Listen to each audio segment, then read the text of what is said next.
Hi everyone, Paul at ISM. Welcome to part 10 of the car modelling techniques guide. So it's our final part. Yes, we're nearly there. We've got a few little things left to do. Not much. We've got the antennas to put on.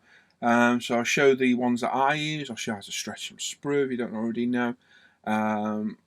We've got the wing mirrors to get on, things like that. And we're going to give the car a really good wax polish up and give it a real good shine and get it all together. And that's it. We're done. Absolutely fantastic. I've really enjoyed the build series. I kept the enthusiasm, which is good. I think that shows the real drive and passion I've got for building these cars. But I'm glad to get it out of the way. I'm not going to lie. But I appreciate all the feedback I got through the build, and thanks for all the comments, kind comments, and the questions that I've got as well. And do appreciate all the support as well. It's turned out very well. I'm very, very happy with it. Like I said, it's a special, not announcement, but at the end of this, I've got a little something I want to talk about. So make sure you stay tuned and stick around to the end of the build as well. And that's it. So let's crack on with the build and let's see where we're at and let's get this thing finished. Okay, so we're back with the Subaru, and what we're going to do today first is apply the decals to the front window. So as you can see, there's a Subaru decal for the front, there's one for the rear, and there's a couple on the side as well. The one on the front screen's got a white backing, and then the main decal over the front. So we're going to start with the main white backing first. Now, I don't tend to use any decal solutions on the window decals. I can find it can stain the glasswork. So this is just going on with water. And it's going to take a little bit of manipulation to get it in place. And what you're more than likely going to find is you're going to have to slip it from one side under the glass, under the A-pillar, and then get the other side in as well. They tend to sit just under. Now, you could put these in, or this decal on, before putting the glass in place, but I've done that before, and it's not been in quite the right position. As you see, I'm going to keep moving it around until I get it just where I want it. And once it's there, we can get all the excess water out from underneath and leave it to dry in its place, and then put the other decal on top. So I prefer to do it this way. Obviously, just tuck it under the edges, do your usual work, getting the water out, and then leave it to dry. Now, what you will see on the clear part is the decal adhesive appear underneath. So when it does, just keep wiping it over with a cotton bud lightly until it disappears, basically. It's just I believe it's sugar based adhesive. Like I said, I don't tend to use any dissolutions because I have found this stain the glass before. So this is the easiest way of doing it. Okay, so once you're happy that the white backing one is in place, we can get the second one on top.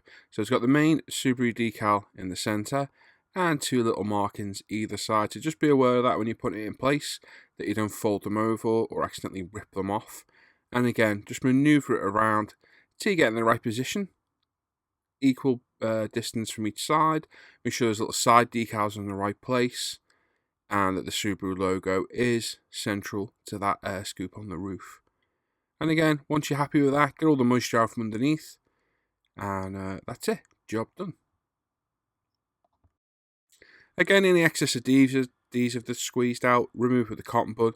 Just wipe it over lightly. Don't put any pressure on because you end up moving the decal around, and just wipe the glass until it's clean. And there we go. There's the front one on, and the back one, and the side ones are now on as well. Make sure they're straight.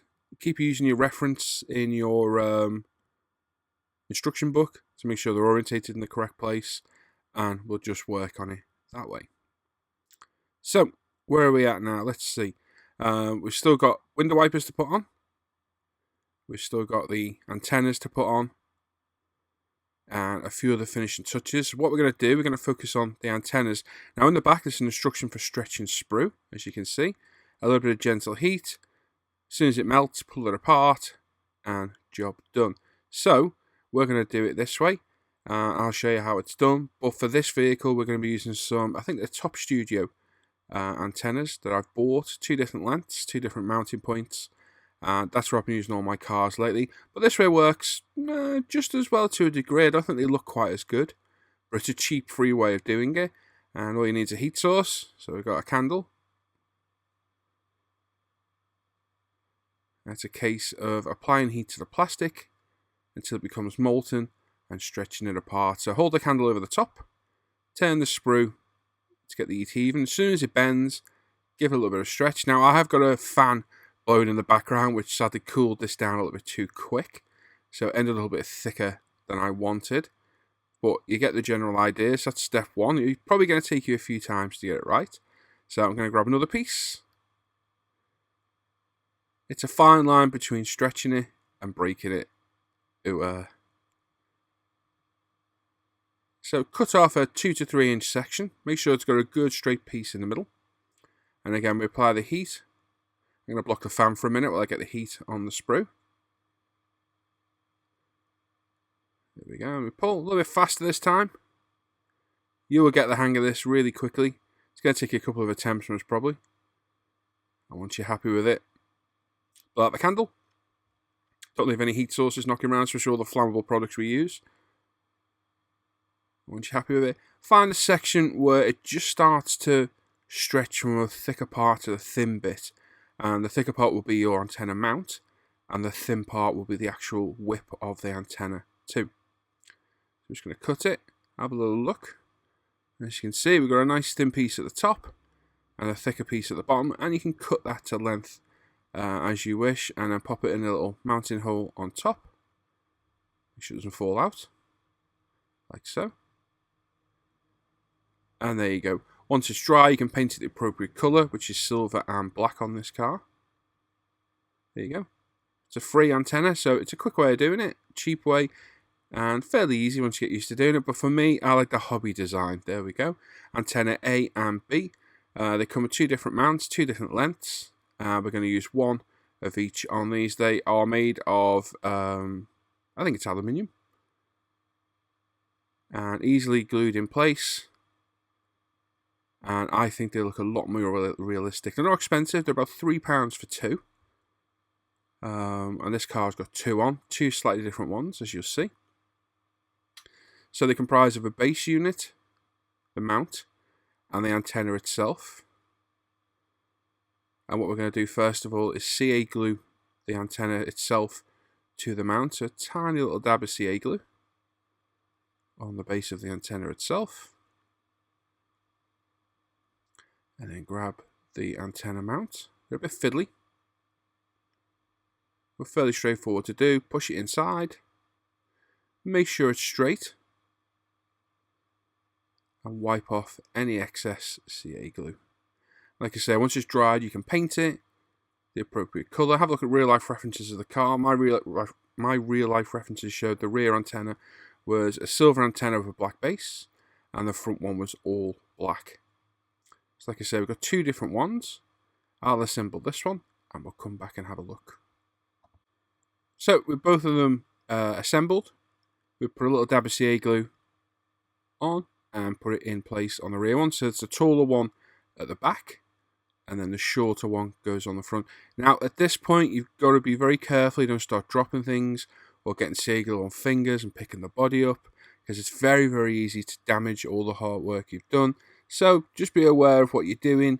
Use the minimal amount of glue, and just be don't get glue on that glass, or as it will ruin it. There's no going back from that really.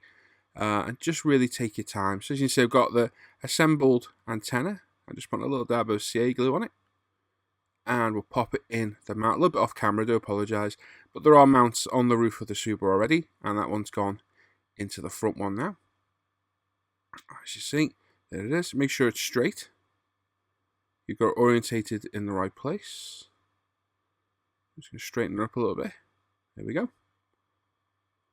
Once you're happy with that, let it dry, and then we can give it a lick of paint. And there we go. There's both of them in place. And I really do think these look the part. They're worth the £6 or £7 extra to add. Obviously, you can get a couple of cars out of each pack, and I think they're well worth doing.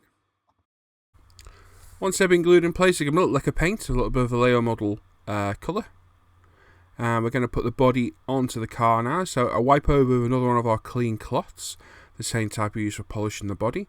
Keep the glass clean, especially on the interior. It's a bit frustrating to pop it all together and then it's just a spot of dust inside, a bit dust. So if you look on the back of the vehicle, there's two locating points. They slot in, well, the lower chassis part slots into the bottom of those. It's a bit hard to show on camera because I'm all fingers and thumbs at the minute. But they slot in, and that puts the body flush. Then, if you look at the front, there's two little lugs that stick out there and on the other side. I'm just going to use our tweezers just to gently manipulate those in place. Excuse my compressor coming on. So pop them in place, and there we go. There's the body on. Have a good look round. Make sure it's all orientated right, the wheels are in the correct position, and the ride height looks correct as well. You're happy with that? No problem at all. And it's easy to take the body back off should you need to as well. Okay, so there's also a few skid plates that live underneath the vehicle. I'm not usually keen on putting these on because it hides all the hard work you've done, but they're simply painted in X18 front and rear, and a mixture of colours for the front one. So I'll add them at a later date because obviously I'm going to show this in some pictures and what have you. Okay, so we've got some model colour black. Going to put a little bit of this into one of our little pots. Give it a good shake. I've got shakeables and all my model colours. Pop it in. Tiny dab. Don't need a lot at all. We've got a brush. And we're going to brush paint our antennas we installed earlier. We're going to add a drop of water. I found a model colour like to be thinned with water. And we've just got a medium size. I think it's a number 2 brush. For this, mix up the paint. Wipe off the excess. And we're going to paint our antennas as per our references. So, front antenna is fully black, and the rear antenna has a black mount. So it's a case of just a bit of careful brushwork. Using our references, I've got a picture on the screen of my MacBook, which I'm looking at just off camera. But just going to hand paint it. Now, obviously the key of hand painting is go over the item as little as possible. Try and cover it in as fewer brush strokes as possible. And it's just a case of going all the way around and making sure we're fully covered. Obviously, if you do get some on the body, it's not the end of the world. You can wipe it off. It's a water-based paint. Like I say, the entire front of the antenna is black, and on the rear, it's simply a case of painting the lower base mount of it. So again, a bit of careful brush painting, and the job is done. Should you wish, you can airbrush these as well. I have done it before. Stuck the antenna mount to a cocktail stick and airbrushed it, and you can mask off for the rear part as well. But I found the brush painting works just as good and is a lot quicker as well, to be honest. And like I say, the more you do it, the better you get, so it'll improve your brush painting skills as well. And there we go. 2 painted antennas. Okay, so they've been allowed to dry. We've got some Tamiya modelling wax and some nice clean offcuts of t-shirt. And we're going to give the model a wax. So, just like waxing the real car, go over the entire car with the wax. Once it's dry, wipe it off. It's a nice step to do. It really makes a difference. It gives an absolute showroom shine to your paintwork.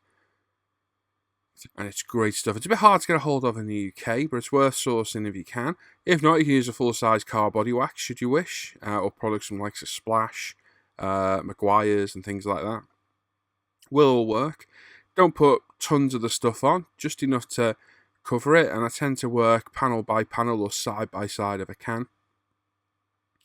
And it's a case of all around the body until the whole thing's covered, and then we come back and buff it off with a clean t-shirt piece to a nice high shine. It's a good quality wax. It's not cheap. It's going to cost you, I think it's around the £10 mark, and you're more than likely going to have to buy it from the Far East. But it's, like I say, it's worth sourcing out. It's a very high quality wax. It gives a really good shine. I've had this bottle for years, and I've already done over 50 cars with it and barely even made a dent in it. So, like I say, you can use full-size car wax should you wish. But I like to use this stuff. Now, we already polished it. Polish is abrasive, so that's what gives the shine. And the wax gives a protective coating to protect that shine. That's the difference between wax and polish, if you didn't know, which I'm sure you did. So all this is purely doing is giving us a nice protective, glossy wax finish. And there we go. After it's all dry, grab our clean cloth, and we give it a nice buff over. You can do the windows too, should you wish. Just be careful of your decals. Make sure they're fully dry before you go anywhere near them. It's nothing worse than doing this and coming back and half the decals are missing because you don't realise as you were doing it, you were ripping them off. And again, a case of just systematically all around the car, getting off that wax.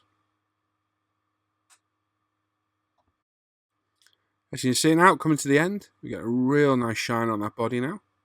The hard work with the 2K and the flattening and all that polishing has really paid off. The bodywork's looking rather nice. Well worth the time spent. So, one last step to do really. We've got our body pins to do. Now, I like to use the Molotow pen. You can use a brush should you wish, and you can even buy aftermarket PE ones. Obviously, if you're going to use the PE ones, you need to remove these at the very first stage of building this model before priming. But there's 2 body pins there at the front and 2 on the rear as well. So, a case of, with the 2mm one, just very lightly touch over the top. You don't want any of it to flow out because it'll go everywhere. Again, you can wipe it off if there's a problem. Just like when we were doing the light inserts. No problem at all. And just take your time. If you do get a little bit excess on, as you'll see in a minute, you can use a pointed Tamiya cotton board or a micro brush to remove the excess. So I just got a little bit too much on. And I'm going to use a dry micro brush. You can get these things off eBay, Amazon, etc. And it'll just pick it up as we go, and then a little dab more, and we're done. Like I said, there's a couple more on the back as well. So be aware now that you've done the front, that you haven't got any on your fingers, and you don't go and put your fingers into the parts you've already done. There's a couple just down the back of the car there. So again, you could brush paint these should you wish. I've done that before. Found it a little bit messy. This is definitely the easiest way of doing it. If you were clever and you really, really wanted to, you could mask them off. Or like I say, you can buy aftermarket parts. Now, on the back of this, to be honest, is more than likely a rubber mount. I'm not 100% sure if I'm honest. But for our version today, it's been done in chrome. And there we go. As you see, we've got a fantastic sheen on that car now. And that's it. We're done. She's looking well. She's not perfect by any means at all. I've got a few flaws on there. It's just the nature of the beast. But it's looking well, and I'm happy with the finish. Really, I'm happy with it. And there we go. Right, so there we go. We're all done. We'll go to the turntable, and I'll put some stills up in a minute. We'll have a good look at the finished article, and we'll have a little compare with my original build as well. This is the second time I've built this car, and there probably will be a third, because, well, I've decided with this. I like to support the Models for Heroes charity. Myself and the live crew guys, ISM, and all you guys and girls out there who supported when we've done the auctions and the collections. I really do like to support that charity. Malcolm and his team are absolutely fantastic. All the volunteers that help, it's just a superb charity. So what I've decided to do for this, I'm going to auction off the Subaru. I'm going to take all pictures of it, get all the details, give it to Malcolm, and he's going to put it on the Models for Heroes eBay page and do a charity auction for it, and whatever it raises will get donated to Models for Heroes. So hence the reason why there'll probably be a third build of this for me at some point. It's an iconic car, and I'm hoping it will raise a bit of money for Models for Heroes. I thought it's just something good to do. Like I said, I really do like to support this charity. We're going to have another charity auction in February for this. And I know myself and the guys, they're all very passionate about supporting it. And some of the guys even volunteer at some of the workshops that they do as well, which is fantastic. So, yeah, once the details of it are up and about, I'll share it everywhere. I'm sure Malcolm from Models Heroes will as well. And let's see what we can get out of this. Don't bid on what it is, bid what it's for at the end of the day. That's the idea of it. So, yeah, hopefully we'll raise a bit of money, and that money can go to a good cause. Rather than sitting in my display case there, I'd rather it go to a good cause. It's quite a high-profile bill for me, so hopefully that'll help it out a little bit. Might not, might make it worse. We'll see. But yeah, that's it. So like I said, there probably will be a third build. I want to build one of these for myself. It's one of my favourite cars. So I will approach this again at a later date. So there we go. So it's going to stay as it is, exactly how it was in the video build. There was talk of me switching the Beltran. I'm going to leave it be. It can stay as it is for the auction. And like I say, hopefully it'll do some good rather than sitting in my display case. And that's the idea of it. So there we go. Whether it's going to be a Telford, I don't know. It depends on the time frame of what's happening. I also don't want to put it up for auction, take it to Telford, and it gets damaged. So I don't think it'll go to Telford. I'll be honest. I would have liked to take it, but I don't want to damage it. So it probably won't be a Telford because I'll probably ask about a million times while I'm there. I've got loads of other cars that are coming with me, but I think it makes sense to leave this one here rather than risk it getting damaged. And there we go. Right, so like I say, keep an eye out for that, the details of that. As soon as we know and the listing's live, I will post it everywhere, as I'm sure Malcolm will. And let's really rally round and dig deep and see what we can do to this. Like I say, don't bid on what it is, bid on what it's for. That's the best thing to do. There you go. Right, so we're going to go to the bench. I'm going to do what I've done with doing my bench updates. We're going to get on the turntable, have a little chat about it. I'm going to compare it to the first version I built as well, because it's something I want to do because it has improved since then. They're literally nearly a year apart. I wouldn't be surprised if it's a year apart to the day that these two were built, because I built the other one just before Telford last year. So it's interesting to see how I've progressed over that year, because you're always going to improve, things change. So I want to do a little comparison of them both next to each other and see how we get on, and then we'll have a proper look at the finished car itself. And there we are. So we'll come back to me in a minute, and I'm going to go waffle about this car for a little bit. Okay, so I'm going to go through this like I always do. So this is Tamiya's 124th 1999 Subaru Impreza WRC rally car. It's depicted as Richard Burns' car. We first primed it in Ultra Modern Products white primer. It was then base coloured in Zero Paint Treble 5 Rally Blue. Kit decals used out the box. They went down with no real dramas at all. A little bit of care and attention needed, but they went down great. We then clear coated it in the Pro Range 2K Clear. The wheels were painted in Subaru Wheel Gold and 2K'd in the same colour. All we've added to the kit really are the belts inside. So it's a Studio 27 PE set and some 3mm ribbon from eBay. If you go back through the previous videos, you'll see all the build process of this and any links for any subsequent products needed. Am I happy how it turned out? Yes, I am. It's not perfect by any means, but it's turned out a lot better than my last attempt. The decals have gone down a lot better. The paint works a lot better. The wheels are a better colour. I think overall it's a better job. I'll come back. We'll do an extra part 11, which I'll cover how I photograph models, and we'll do a little bit of a side-by-side comparison of the two cars to see what improvements were made over the original. But overall, I'm happy with how it looks. It's a great looking car. Definitely one of the more iconic rally cars. And yeah, it really is a nice model to build and not too expensive either. So there we go. What we'll do now, we'll go over and have a look at some still shots, and then we'll go back to me.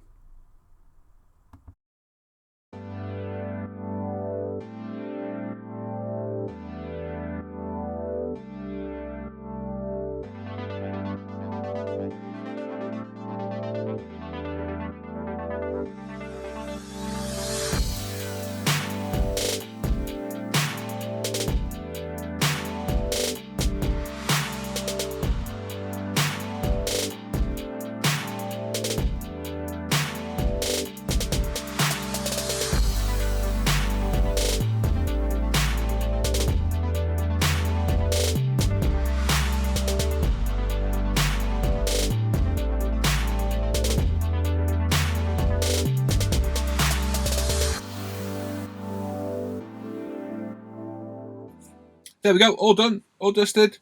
Excellent. Let's get that one out of the way. I have been asked, will I do a motorbike one? More than likely not. I'm struggling with the bikes at the minute as it is, and I think that'll completely kill the mojo. If you've not got an interest in what you're building, don't build it. It'll kill your hobby. It really will. Build stuff you enjoy building, regardless of what people say. Just do it for your own enjoyment. I don't care what people say. You are doing this for yourself. It's a hobby. It's supposed to be fun and enjoyable. Not be worrying, is this correct? Is that 100% correct? Just enjoy it for what it is. My Subaru's not perfect. Most of my kits aren't 100% perfect. I'm not a perfectionist, but I do them to the best of my ability, and I do them for the enjoyment, which is the main thing. And there we are. So like I say, keep an eye out for when we get this list in public. I will post it everywhere. Thanks to everyone that's watched the build throughout the series and supported it, all the kind comments I've got, and everyone who's responded, gives a thumbs up or a thumbs down. Appreciate them all. And I really do appreciate all the following and support this build's got. And I'm glad some of you have found it useful as well. It's basically me wittering on for hours on end about how I do my models, but if somebody finds it useful, so be it. And there we go. So thanks for watching. I'll catch you all next time. As always, check out International Scale Model Facebook page and forum. Check out umpretail.com. Check out my Paul ISM Facebook page where my personal modelling work goes. Check out the modelling hangout group for the Off Air Hangouts. And check out the live at the bench modelling group as well, where our Friday Night Live links and information go for every Friday Night Live show that we do. And of course, check out Models for Heroes and keep an eye out for the upcoming auction for the Subaru. So there we go. Thanks for watching. I'll catch you all next time. Take care. Bye-bye.